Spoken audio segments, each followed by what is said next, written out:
Kalau pandangan kalian sekarang tentang Indonesia? Kalau saya sih, kalau pandangan ke Indonesia, kan Indonesia salah satu negara yang pernah menjajah Timor Leste. Jadi udah menjadi bagian juga kan. Jadi kayak kulturnya juga tercampur ini, makanannya, orang-orangnya juga kayak ada yang kalian campur dengan masyarakat dari Indonesia, orang-orang dari Indonesia. Jadi udah kayak menyatu. Jadi part of Timor Leste gitu. Jadi kan kita nggak bisa mengubah masa lalu atau sesuatu yang sudah terjadi. Kalau di tahun kayak Indonesia penjajahan Indonesia, diharuskan sekolah. Jadi itu kayak positif banget kan mereka. Oke, harus sekolahnya harus SD sampai SMA. Ya, jadi kalau pandangan saya ke belakang itu, saya bersyukur banget bisa dijajah sama negara yang bisa berikan kesempatan untuk sekolah. Kalau seperti di Portugis kan, oke, kamu sekolahnya hanya dengan kelas 3. Kalau Indonesia menjajah kan kamu sekolahnya harus sampai SMA. 23 tahun sudah sejak Timor Timur resmi menjadi Timor Leste, sebuah negara kecil yang lahir dari rahim konflik, darah, dan harapan besar tentang kemerdekaan. Tapi hari ini, mari kita bertanya jujur, apakah mereka benar-benar merdeka? Atau hanya berpindah dari satu ketergantungan ke ketergantungan lain? Dari satu mimpi ke realita pahit yang tak terhindarkan.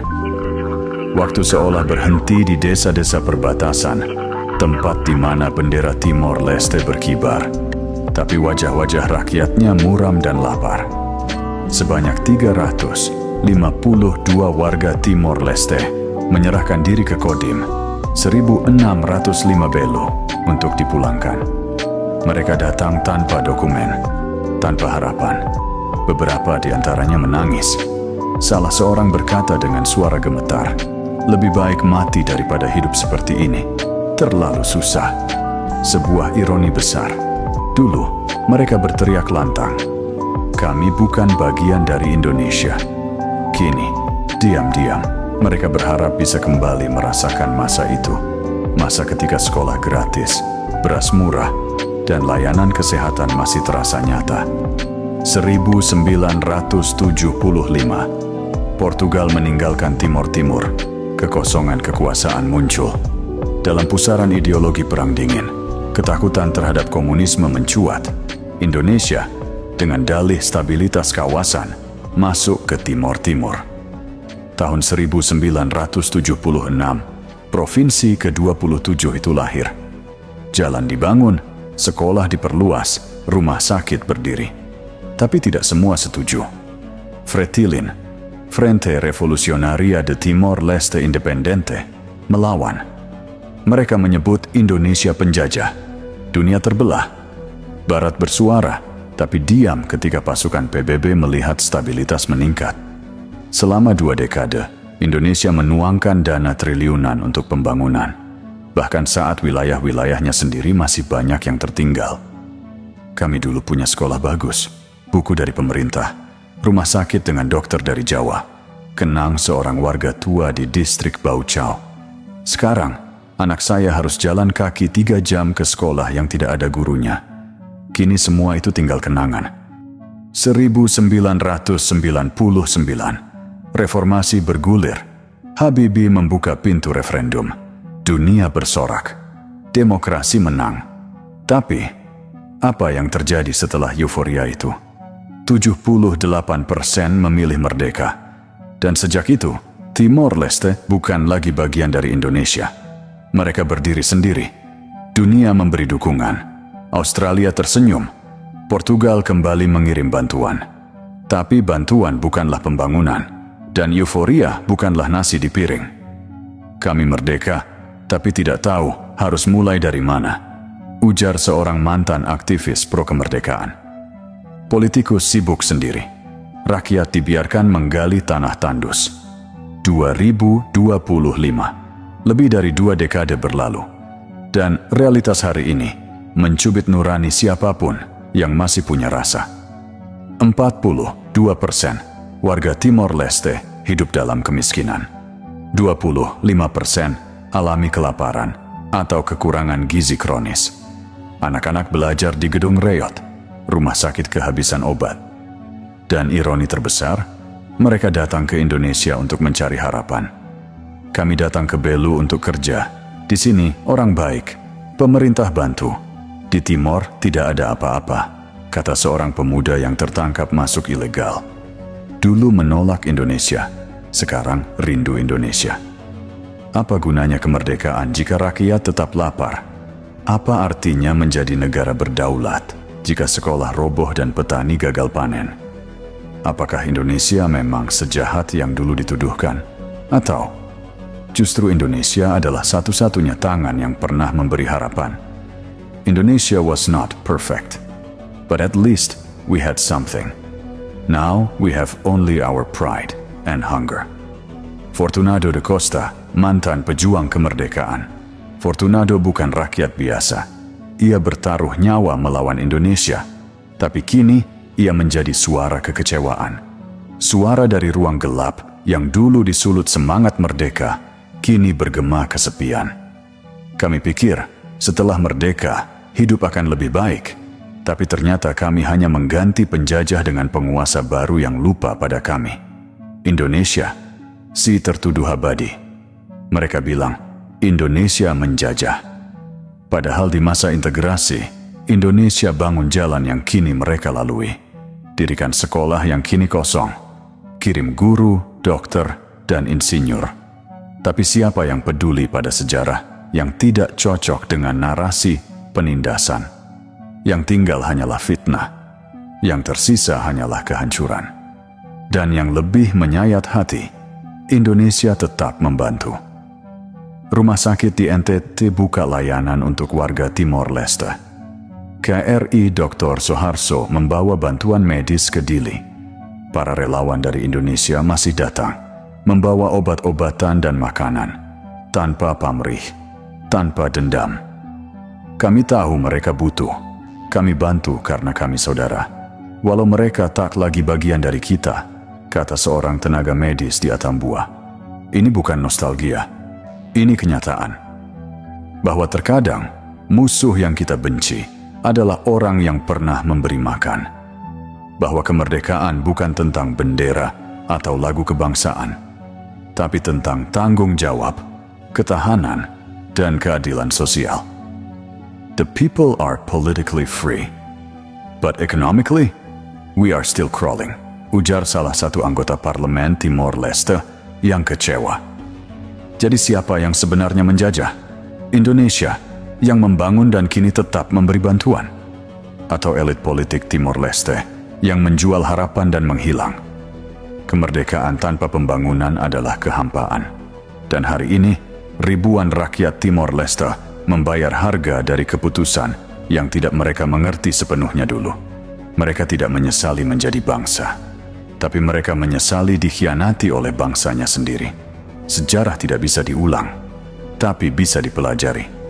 Dan bagi Indonesia, mungkin ini waktunya berhenti meminta maaf atas sesuatu yang tak pernah salah. Untuk Timor Leste, semoga derita ini bukan akhir cerita, karena rakyatnya tidak salah memilih merdeka. Mereka hanya salah percaya kepada elit yang tak bisa membangun. Sebuah bangsa boleh merdeka, tapi rakyatnya tidak boleh dibiarkan menderita. Ada kalimat yang kini sering terdengar lirih di antara bisik-bisik rakyat Timor Leste. Dulu kami terlalu percaya, sekarang kami terlalu malu untuk mengakui. Mereka menolak Indonesia. Mereka yakin, sekali merdeka, semuanya akan lebih baik. Tanah subur akan menjadi emas. Minyak akan membawa kejayaan. Petani akan tersenyum. Anak-anak akan sekolah tinggi. Tapi seperti mimpi yang berubah, jadi mimpi buruk. Realita mengguncang dengan getir. Ketika referendum digelar tahun 1999, banyak yang belum mengerti apa arti dari pilihan itu. Ada yang dibujuk, ada yang ditekan, ada yang sekadar ikut-ikutan. Tapi yang jelas, hasilnya bulat, lepas dari Indonesia. Hari itu, banyak yang menangis bahagia. Bendera Fretilin dikibarkan tinggi, lagu kemerdekaan dilantunkan penuh harap. Tapi siapa sangka, 2 dekade kemudian, air mata yang jatuh bukan lagi karena sukacita, melainkan karena lapar. Kami kira merdeka itu seperti di film, semuanya indah, tapi sekarang, kami justru menyesal dulu ikut berteriak bebas. Ujar M. da Silva, seorang mantan tentara pro kemerdekaan yang kini berjualan kopi keliling di Dili. Ia tidak sendiri. Di lorong-lorong sempit Dili, di bukit-bukit kering Baucau, hingga desa-desa sepi di Okuse, suara itu semakin nyaring. Suara kekecewaan, suara rindu yang tertahan pada masa lalu yang mereka telanjur caci. Kenapa dulu kami tolak Indonesia? Karena narasi itu dibentuk rapi oleh elit, dibalut idealisme, diselipkan kata-kata manis tentang kemakmuran, tentang mengelola kekayaan sendiri, tentang harga diri bangsa. Tapi ketika kemerdekaan datang, rakyat dibiarkan mencari makan sendiri, tanpa alat, tanpa arah, tanpa perhatian. Kami tidak menyesali kemerdekaan, tapi kami kecewa, karena setelah bebas, kami ditinggal oleh para pemimpin yang dulu berjanji akan membela kami. Ujar seorang guru tua di distrik Lautem, yang kini mengajar di kelas dengan atap bolong dan papan tulis bekas kardus. Sebuah pengakuan yang pahit, tapi jujur. Sementara itu, Indonesia, yang dulu dihina sebagai penjajah, justru tetap hadir sebagai penolong. Di perbatasan NTT Timor Leste, pos-pos kesehatan Indonesia melayani warga negara lain dengan senyum dan sabar. Mereka tak bertanya tentang pilihan politik masa lalu. Mereka hanya bertanya, sakitnya di mana? Dulu mereka lempar batu, sekarang minta bantuan obat. Tapi kami tetap tolong, karena kami bukan bangsa pendendam. Ujar seorang perawat di Atambua. Ironi? Lebih dari itu. Ini adalah cermin, sebuah refleksi keras dari kesalahan menilai siapa musuh, siapa sahabat. Kenapa kini mereka rindu Indonesia? Karena realita tak bisa dibohongi. Karena saat ini, ketika Indonesia sedang membangun jalan tol, kereta cepat, dan rumah sakit bertingkat, Timor Leste justru mengimpor nasi dan berharap sumbangan internasional untuk APBN-nya. Lebih dari 70% anggaran negaranya masih bergantung pada ekspor minyak dan bantuan luar. Dan ketika minyak habis, rakyat yang akan menanggung derita lagi. Kami kira akan punya masa depan cerah, tapi kami hanya hidup dari bantuan. Tidak ada industri, tidak ada pekerjaan. Anak muda pergi ke luar negeri jadi buruh, ujar Lucia, seorang ibu muda yang ditinggal suaminya merantau ke Korea Selatan. Dulu berjuang keluar dari Indonesia, sekarang berjuang masuk ke Indonesia. Ratusan bahkan ribuan warga Timor Leste menyusup ke NTT. Sebagian untuk bekerja, sebagian untuk mengobati penyakit. Mereka datang membawa luka, tapi juga membawa rindu. Rindu pada masa ketika harga sembako disubsidi, listrik tersedia, sekolah dibangun meski di pelosok. Indonesia itu keras tapi adil. Kalau kamu rajin, kamu bisa hidup. Sekarang, di sini kami hanya bisa bertahan, kata Pedro, seorang buruh bangunan yang kini menetap ilegal di Kupang. Apa yang sebenarnya terjadi? Apakah kemerdekaan mereka gagal? Atau justru elit yang gagal memaknai arti kemerdekaan? Pertanyaan retoris itu menggantung di udara, tak perlu dijawab. Karena jawabannya terlihat jelas pada perut-perut kosong, sekolah kosong, dan wajah-wajah pasrah yang datang ke perbatasan. Indonesia memang tidak sempurna, tapi setidaknya saat Timor Timur masih bagian dari Indonesia, ada arah, ada pembangunan, ada cita-cita bersama. Sekarang, mereka adalah negara sendiri, tapi mereka kehilangan rasa dimiliki. Karena pemimpin mereka lebih sibuk menghadiri konferensi internasional ketimbang turun ke desa. If we were still part of Indonesia, maybe I would become a teacher or a nurse. But now, I'm just a maid abroad. Maria da Silva, TKI Timor Leste di Malaysia. Kini, yang tersisa hanyalah nostalgia. Dan pelan-pelan, rakyat mulai sadar. Yang mereka tolak dulu bukan penjajah, tapi pemberi harapan. Dan yang mereka peluk kini bukan kemerdekaan, tapi pengkhianatan dari elit mereka sendiri. Tidak ada jalan kembali, tapi selalu ada ruang untuk mengakui kesalahan. Semoga kisah ini bukan sekadar catatan sejarah, tapi menjadi pelajaran bahwa kemerdekaan tanpa kemampuan membangun hanya menghasilkan kesengsaraan. Dan bahwa kadang musuh yang kita benci adalah satu-satunya yang pernah peduli. Apa arti merdeka jika rakyatnya tetap mengantre beras? Apa makna kebebasan jika sekolah rusak dan rumah sakit kosong? Apa gunanya lagu kebangsaan jika anak-anaknya justru mati dalam diam? Kemerdekaan bukan sekadar bendera, bukan cuma pidato dan parade. Kemerdekaan adalah perut yang kenyang, pendidikan yang merata, kesehatan yang terjangkau, dan harapan hidup yang tumbuh. Tapi hari ini, Timor Leste berdiri di atas luka-luka yang tak sempat sembuh sejak 1999. Negara baru yang dipuja banyak pihak, tapi ditinggal oleh janji-janjinya sendiri. Mari kita buka fakta. Menurut data Bank Dunia, 42% rakyat Timor Leste hidup dalam kemiskinan ekstrim.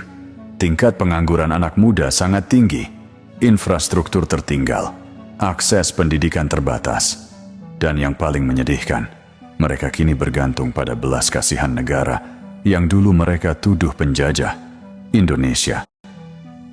Kalau tidak ada bantuan kesehatan dari Indonesia, mungkin anak saya sudah meninggal waktu itu, kata seorang ibu di Suai, mengenang perjalanan ke pos perbatasan Indonesia hanya untuk mendapat antibiotik. Sebuah ironi besar. Dulu Indonesia dihina, kini Indonesia diminta kembali hadir, diam-diam, tanpa pengakuan, tapi penuh harap. Padahal saat masih menjadi bagian dari Indonesia, Timor Timur dibangun dari nol. Puskesmas didirikan, jalan dibuka, sekolah berdiri. Semuanya bukan karena mereka istimewa, tapi karena Indonesia menganggap mereka saudara. Kami dulu punya sekolah bagus, ada pelajaran, ada upacara. Sekarang banyak sekolah tanpa guru. Anak-anak lebih banyak di jalan. Ucap seorang mantan kepala desa di Fikeke, kini hanya duduk di serambi rumah yang dindingnya retak-retak. Tentu, Indonesia waktu itu juga belum sempurna. Tentu, ada kekerasan, ada luka, ada tragedi yang tak boleh disangkal. Tapi apa itu semua murni karena Indonesia? Atau justru karena kekacauan yang dimanfaatkan oleh aktor internasional, oleh elit lokal yang lebih tertarik kekuasaan daripada perdamaian? Freedom was promised, but they never promised what would come after. Profesor Jose Ramos Horta, Presiden Timor Leste 2012, dalam wawancara dengan media Australia. Pernyataan itu seharusnya menjadi peringatan. Kemerdekaan tanpa perencanaan adalah bencana. Kini, di tengah krisis pangan, pendidikan, dan ekonomi, Timor Leste menatap ke utara, ke Indonesia. Bukan lagi dengan amarah, tapi dengan rasa iri. Indonesia yang dulu mereka hujat, kini bergerak cepat membangun. Dari jalan tol, pelabuhan, bandara, hingga layanan digital. Negara yang mereka tinggalkan justru berlari makin jauh. Kalau saya lahir 10 tahun lebih muda, saya ingin kuliah di Indonesia. Karena di sini kami tidak punya banyak pilihan, kata Joao, pemuda dari Dili, yang kini bekerja serabutan sebagai sopir. Lantas, siapa yang salah? Indonesia? Ataukah elit yang menjual mimpi pada rakyat dan lari dari tanggung jawab setelah referendum selesai? Kemerdekaan memang hak segala bangsa, tapi sejahtera adalah hak rakyat yang harus diperjuangkan, bukan dijanjikan. Sekarang, yang tersisa hanyalah sisa-sisa harapan. Harapan bahwa suatu hari, Timor Leste bisa berdiri sejajar. Bukan hanya secara politik, tapi juga secara sosial dan ekonomi. Dan dalam diam, banyak yang kini sadar. Indonesia yang dulu mereka tolak, justru pernah memberi fondasi yang kini mereka rindukan. Indonesia gave us roads, schools, and a sense of future.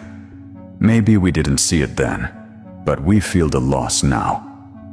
Luis Amaral, pengusaha kecil dari Ermera, dalam wawancara dokumenter. Sebuah pernyataan yang menggetarkan, tak perlu dibumbui, Karena kejujuran tak butuh penyamaran. Kemerdekaan bukan jaminan bahagia, ia hanyalah awal. Dan ketika awal itu disia-siakan oleh elite, maka rakyatlah yang akhirnya menanggung semua beban. Kini, rakyat Timor Leste berjalan di antara puing harapan dan kenangan pada masa lalu yang dulu mereka anggap sebagai penjara. Tapi ternyata, itu adalah satu-satunya masa ketika mereka pernah punya masa depan. Kini semua itu tinggal kenangan. Mereka dulu meneriakkan merdeka atau mati. Mereka berteriak lantang di bawah bendera PBB, dibela oleh aktivis asing, dielu-elukan media internasional. Mereka menuding Indonesia sebagai penjajah. Penjajah yang datang membawa sekolah, rumah sakit, jalan, air bersih, dan harga sembako yang bisa dijangkau. Ironis? Bukan. Ini menyakitkan.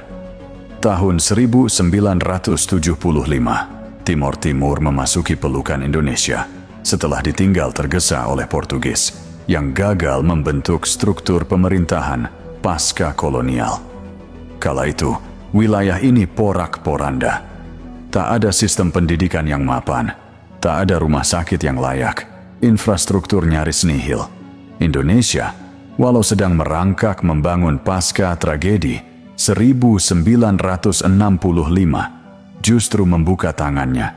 Kami masuk ke Timor Timur bukan untuk menjajah, tapi untuk mencegah mereka hancur oleh konflik saudara dan intervensi asing. Ujar Letjen TNI Purn Kiki Syahnakri, mantan Pangdam di Tim-Tim, dalam wawancara tahun 2005. Selama hampir 24 tahun, Indonesia berusaha menyatukan, membangun jalan dari Dili ke Suai, membuka sekolah di Fikekwe, memperkenalkan program KB dan imunisasi, menyuplai beras, bensin, bahkan gaji PNS. Tapi sejarah kadang dipelintir oleh mereka yang bersuara paling keras. Tahun 1999, tekanan internasional dan kepentingan geopolitik memuncak. Referendum diselenggarakan, dan suara merdeka menang dengan luka-luka yang menyusul, kerusuhan, pembakaran, eksodus besar-besaran.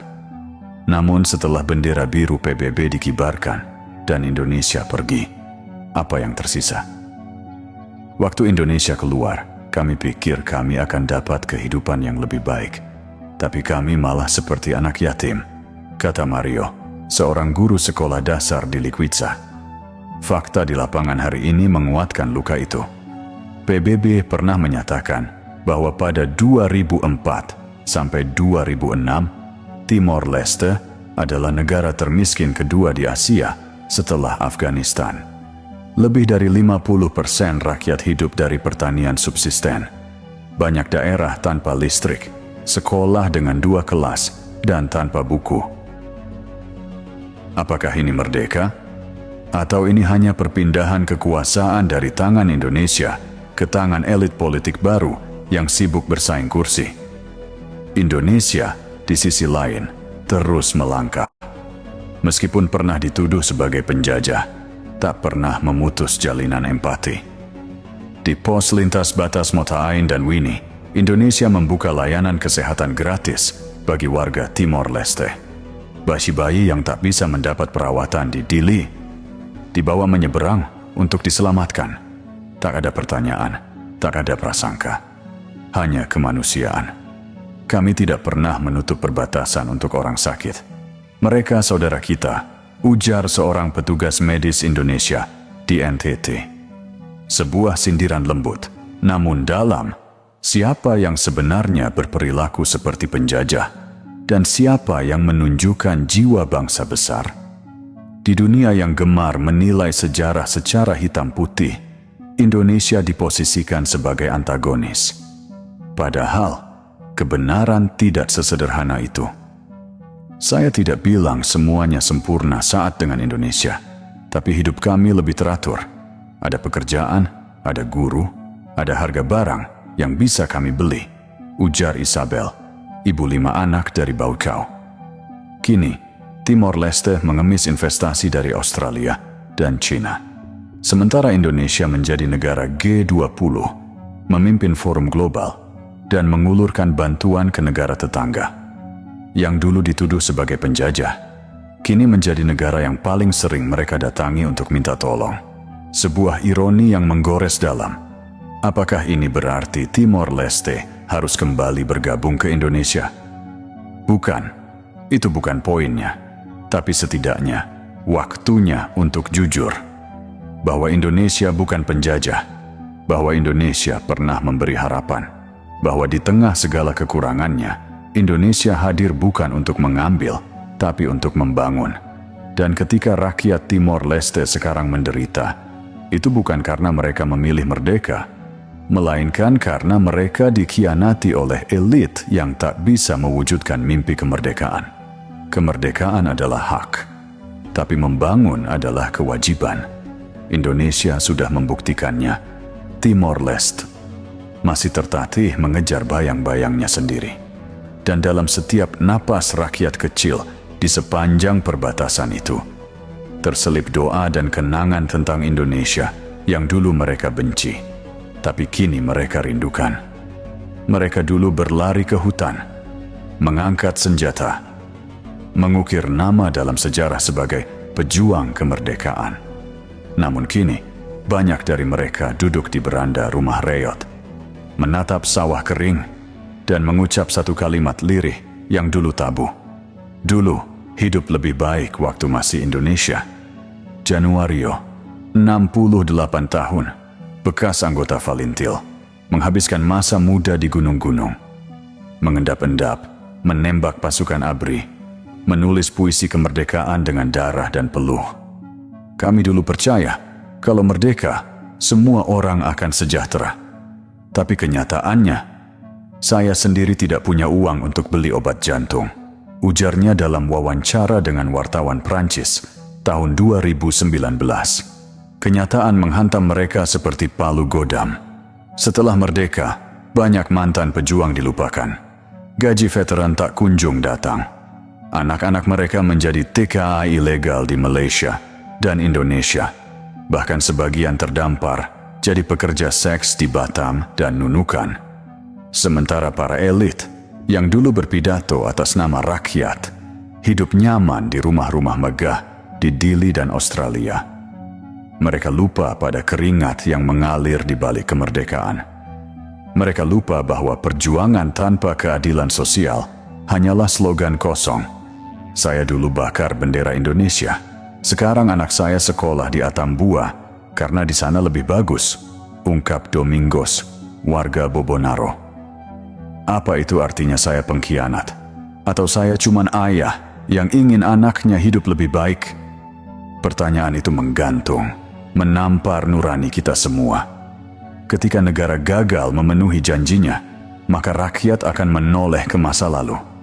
Dan di sanalah, dengan segala ketidaksempurnaannya, Indonesia muncul kembali. Bukan sebagai hantu penjajahan, tapi sebagai simbol keteraturan dan harapan yang dulu pernah ada. Ironisnya, justru di tempat yang mereka tolak dan lukai, kini mereka kembali mencari pengobatan, pendidikan, dan penghidupan. Kemerdekaan bukan akhir dari perjuangan. Ia hanyalah gerbang menuju tanggung jawab yang jauh lebih berat, membangun. Dan disinilah Timor Leste tertatih. Indonesia bukan tanpa celah, tapi kita belajar, kita berubah, kita bertumbuh. Dan meski difitnah, dicaci, bahkan diusir, kita tetap datang membawa obat, makanan, dan senyum. Karena kita bukan penjajah, kita saudara. Dan sejarah, sekejam apapun ia dicatat, tak akan bisa menutup suara hati mereka yang mulai berani jujur. Bahwa dulu, saat semua masih Indonesia, hidup memang lebih baik, sebuah ironi besar. Kini semua itu tinggal kenangan, tapi kenangan yang baik tak akan pernah mati. Ia akan terus berbisik dalam hati rakyat yang ditinggalkan pemimpinnya, bahwa di balik fitnah dan luka sejarah, Indonesia pernah hadir, bukan untuk menguasai, tapi untuk memberi. Tidak bisa juga berbuat sejarah itu berjalan mundur. Apapun sekarang harus terus jalan ke depan. Timor Leste sudah merdeka jalan dan kita bantu untuk maju.